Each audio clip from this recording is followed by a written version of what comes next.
요한계시서를 오랫동안 지금 하고 있습니다. 오늘 이제 얼마 남지 않았습니다. 한 4가지 이야기가 남았습니다. 하나는 29장 30장이 모세의 마지막 설교입니다. 그리고 모세가 또 해야 될 게 뭐냐면 후계자를 세워야 됩니다. 모세가 자기의 사명을 다하고 또 모세를 이을 후계자를 세워야 됩니다. 세 번째는 모세가 노래를 지어서 이스라엘 백성들에게 가르치는, 그리고 마지막으로 작별을 인사를 하고 인생을 마무리하는 내용이 이제 이어집니다. 한 4가지 정도 남았습니다. 오늘과 다음 주는 모세의 설교 이야기를 좀 하려고 합니다. 마지막 설교 생각해 보면 누구나 오늘이 저의 마지막이다 생각하면 쉬운 게 아니죠. 정말 깊은 고민, 갈등, 또 무슨 말을 해야 할까?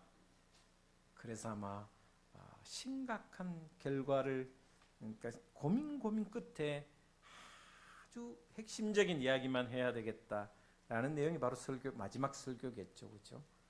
1세대가 광야에서 다 죽었습니다. 시내산에서 첫 번째 받았던 언약의 말씀대로 살지 못했던 1세대들은 다 광야에서 죽었습니다. 여호수아와 갈렙은 살아가서 결국은 가나안 땅에 들어가지만 다 죽습니다. 그리고 자신도 이제 마지막 죽음 앞에 놓여 있습니다. 모세는 다시 이 모압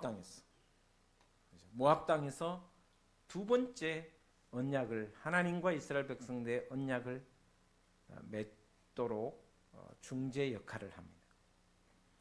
재계약하는 거죠. 요즘 말로 하면 재계약하는 겁니다. 그 재계약의 핵심은 1장부터 28장까지 핵심은 뭐냐?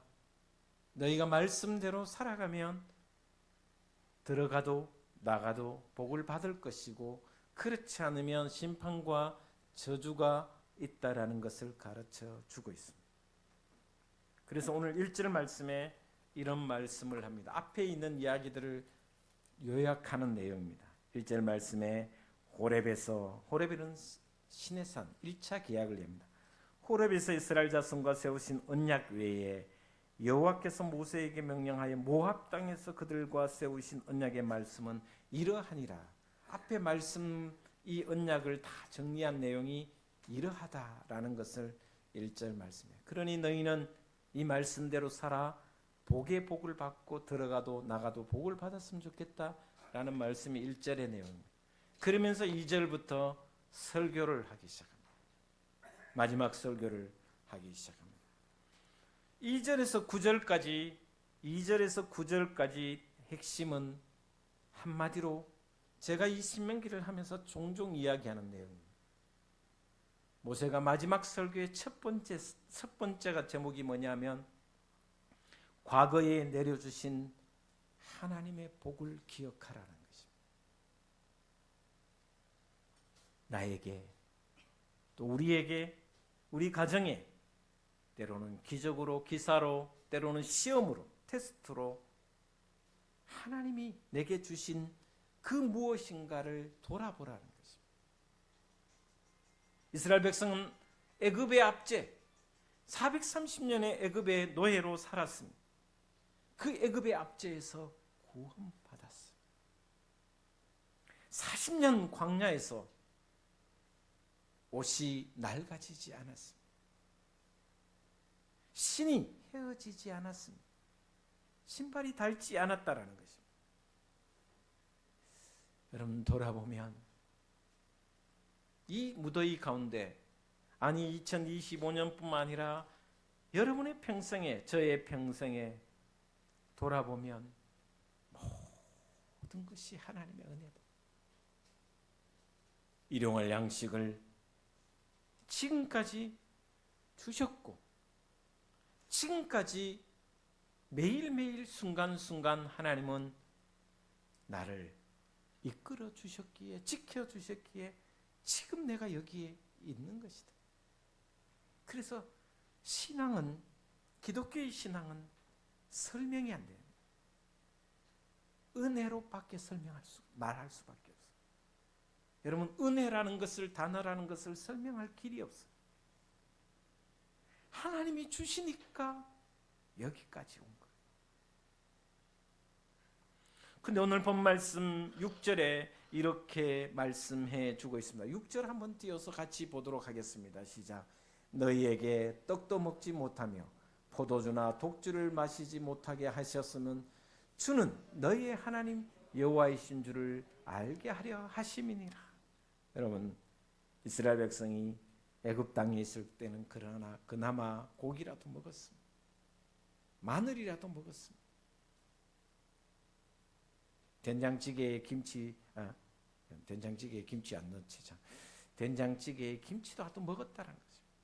떡도 먹었다는 거죠. 근데 광야 40년 동안에 떡도 먹지 못했었고 포도주도 독주도 마시지 못했다는 거죠. 떡도 못 마셨고 떡도 못 먹고 포도주도 마시지 못했다. 그런데 떡도 먹지 못했고 포도주도 마시지 못했는데 이 먹지 못하고 주시지 않은 것이 오히려 너희 하나님 여호와께서 은혜다라는 것을 가르쳐 주는 것입니다. 이게 무슨 의미냐면 주시는 것도 하나님의 은혜요, 주시지 않은 것도 하나님의 은혜라는 것입니다. 여러분, 신앙은 저와 여러분이 나의 삶을, 과거의 삶을 돌아보면 주신 것도 있지만 주시지 않는 것도 많습니다. 주시지 않음을 통하여 하나님이 하나님됨을 깨닫게 하시도록 그렇게 하셨다는 것을 우리가 알아야 된다는 것입니다. 이스라엘 백성들에게 지금 말씀하고 있습니다. 너희가 받은 것도 있지만 신발이 헤어지지 않고 옷이 낡아지지 않고 때로는 만나와 메추라기로 먹었고 반석을 깨트려서 반석 위에서 생수를 마셨지만 그러나 떡과 포도주는 먹지 않고 못 마셨고 주시지 않았다. 그러나 이 모든 것을 통해서 너희 하나님 여호와이신 줄 너희에게 알게 하려 함이라. 그래서 이 말을 한마디로 하면 주시는 분도 여호와시요 주시지 않은 것도 여호와시요 오직 하나님 한 분밖에 없다라는 것을 가르쳐주는 내용. 여러분, 그래서 따지고 보면 건강한 것도 하나님의 은혜요, 약함도 하나님의 은혜임을 고백해야 된다. 떡이나 포도주가 나빠서 못 먹는 것이 아닙니다. 지나온 삶을 돌아보면 은혜가 아닌 것이 하나도 없다라는 것을 지금 모세가 이스라엘 백성에게 가르쳐 주고 있습니다. 그뿐 아닙니다. 강하고 악한 대적인 바산 왕 옥과 헤스본 왕 시온을 이기게 하신 것도 하나님의 은혜를, 그 땅에 르벤과 므낫세와 갓 지파가 차지하게 하신 것도 하나님 주신 선물이다. 하나님 주신 은혜다. 4절을 한번 볼까요? 우리 4절 같이 한 목소리로 보겠습니다. 시작. 그러나 깨닫는 마음과 보는 눈과 듣는 귀는 오늘 여호와께서 너희에게 주지 아니하셨느니라. 이 무슨 말씀이냐면 하나님께서 보는 눈과 깨닫는 마음과 듣는 귀를 주시지 않았다라는 뜻이 아니라 아무리 그렇게 하나님께서 은혜를 베풀어도 이스라엘 백성이 그것을 영적인 눈으로 보지 못하고 듣지 못하고 깨닫지 못했다라는 것을 이야기해 주고 있습니다. 하나님의 은혜를, 나에게 주신 은혜가 얼마나 크고 놀라운가를 이스라엘은 깨닫지 못했다라는 것입니다. 깨닫지 못했기 때문에 금송아지를 만들 수밖에 없었으며, 깨닫지 못했기 때문에 원망할 수밖에 없었고 불평을 드러놓을 수밖에 없었다는 것입니다. 여러분 한번 따라하겠습니다. 주시니도 여호와시요 주시지 않으신 분도 여호와십니다. 할렐루야. 이것이 신앙 고백입니다. 결국 은혜 아닌 것이 하나도 없다라는 것입니다. 여러분 중에 혹시나 이것을 몰랐다면 지금 이 시간 깨닫게 되시기를 주의 이름으로 축복을 드립니다.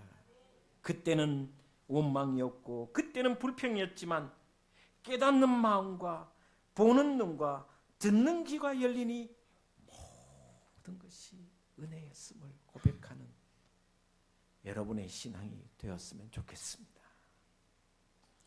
그리고 난 뒤에 이 과거의 은혜와 과거에 베푸신 그 하나님의 놀라우심, 그것을 이스라엘 백성들에게 전했습니다.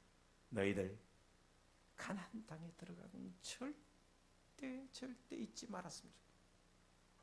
주신 분도 하나님이시고 주시지 않은 분도 하나님이시니 그 어느 것 하나 하나님 아니고서는 이룰 수 없다는 것을 끊임없이 고백하며 살라라는 말씀입니다. 두 번째는 10절에서 15절 말씀.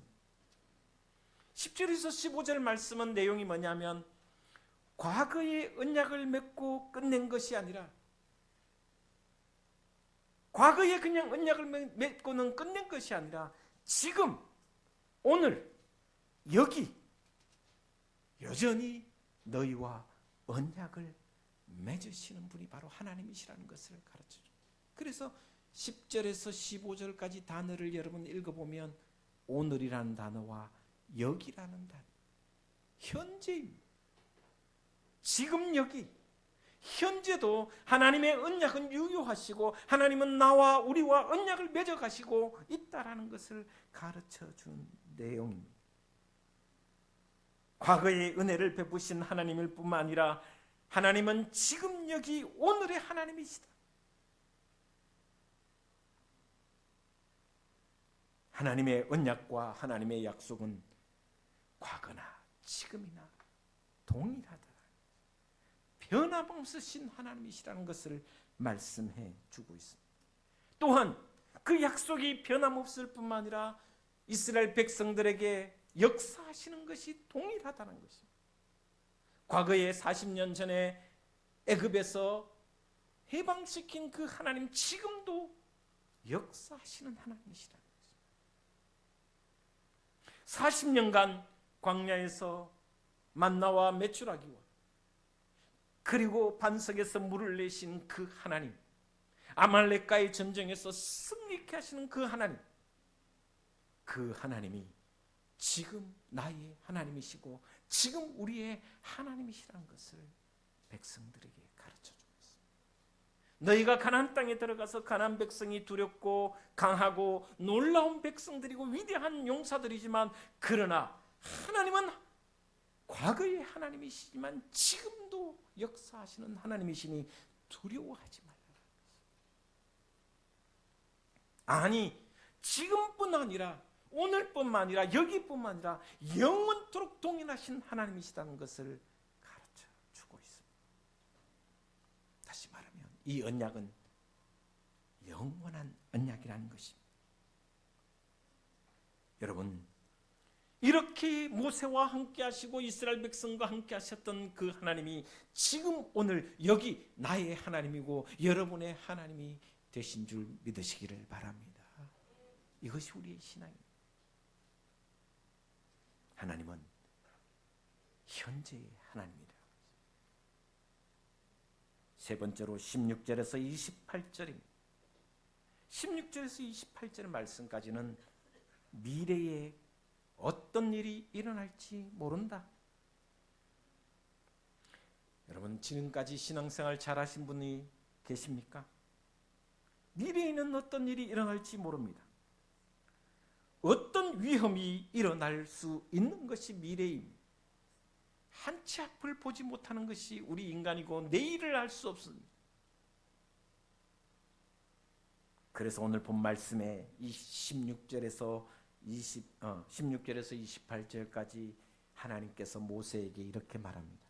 너희가 장차 가나안 땅에 들어가면 하나님을 떠날 위험이 있다라고 말씀하십니다.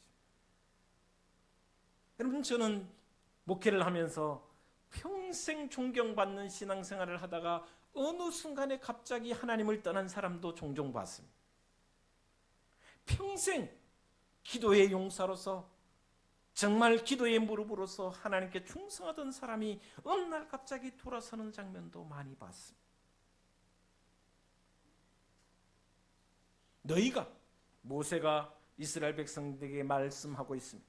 너희가 하나님을 떠나 이방신을 섬길 위험이 있다.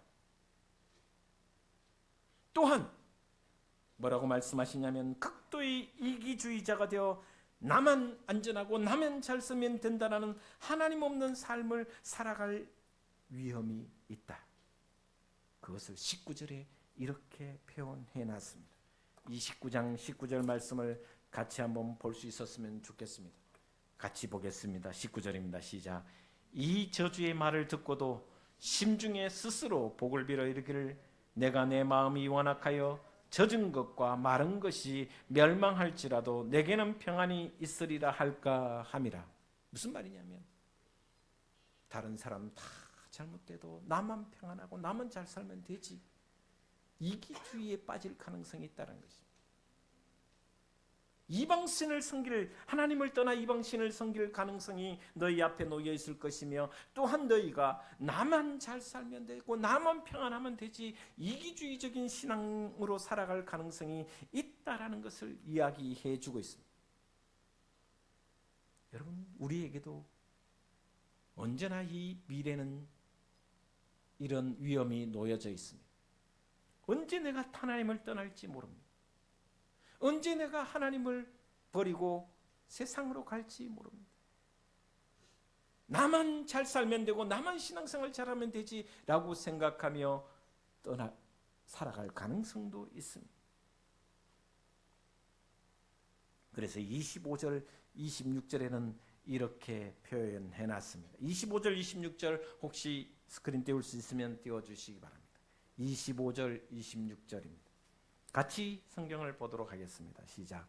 그때 사람들이 대답하기를 그 무리가 자기의 조상 하나님 여호와께서 그들의 조상을 애굽에서 인도하여 내실 때에 더불어 세우신 언약을 버리고 가서 자기들이 알지도 못하고 여호와께서 그들에게 주시지도 아니한 다른 신들을 따라가서 그들을 섬기고 절한 까닭이라. 언제나 이런 위험이 있다라는 것입니다. 언약을 버릴 것이다. 그러므로 미래에는 하나님의 심판이 있다는 것입니다. 이방신을 따라가고 언약을 버리고 극단적 이기주의에 빠지면 결국 하나님의 심판이 예정되어 있다는 것입니다. 축복도 있지만 심판이 있다는 것을 이야기합니다. 그래서 그 다음에 이렇게 이야기합니다. 땅이 유황과 소금이 되어 땅이 저주받을 것이다. 여러분, 놀랍습니다. 하나님께 순종하지 못하면 땅이 저주를 받는다 그랬어요. 우리가 하나님 말씀에 순종하지 않으면 이 땅, 이 민족이 저주를 받는다는 거죠. 그래서 모세는 과거, 현재, 미래 하나님 안에 언제나 거하고 있어야 된다는 것을 가르쳐주고 있습니다. 너희가 가나안 땅에 들어가면 가나안 사람들이 믿는 그 수많은 신들이 얼마나 크게 보이고 평안해 보이고 복되게 보일 텐데 너희가 이방 신을 따를 가능성이 많다. 위험이 있다. 그리고 나만 잘 살면 되지라는 신앙으로 살아갈 가능성이 너무나도 많다.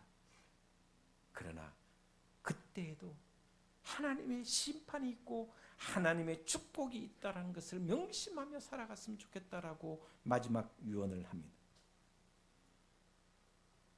이 모든 것을 초월해 계신, 과거와 현재와 미래, 이 모든 것을 초월해 계신 하나님의 위대한 구원의 역사가 있다라는 것을 가르쳐주는 장면이 마지막 29절에 나와 있습니다.